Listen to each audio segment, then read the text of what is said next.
Quelle pagaille à gauche. Christiane Taubira se lance dans la bataille de la présidentielle. Elle l'a annoncé ce matin, mais ce n'est pas si simple.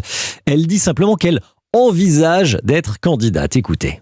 Il y a des candidatures de personnes de grande valeur pour qui j'ai de l'estime et de l'amitié, mais je constate l'impasse.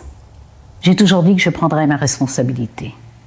Pour cela, j'envisage d'être candidate à l'élection présidentielle de la République française.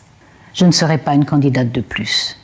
Je mettrai toutes mes forces dans les dernières chances de l'Union.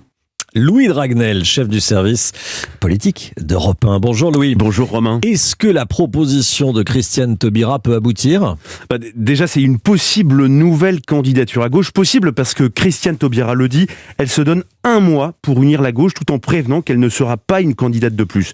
L'ancienne ministre de François Hollande se lance donc dans un nouveau défi, celui d'unir toute la gauche derrière elle, ce qui veut dire qu'elle appelle les autres candidats à renoncer pour la soutenir. Autant dire qu'elle n'a presque aucune chance. Pour une raison simple.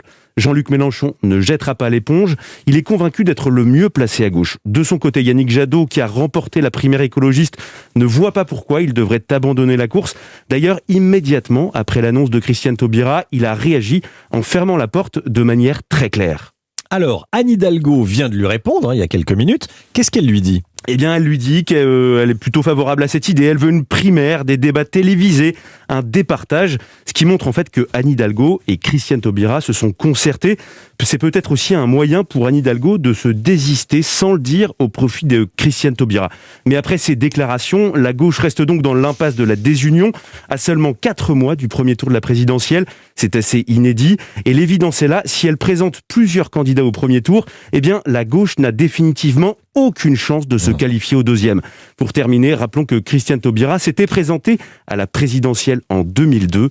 Elle avait alors réuni 2,32% des voix. Il y a beaucoup de confusion aujourd'hui. Merci beaucoup Louis Dragnel. Merci de nous avoir éclairés.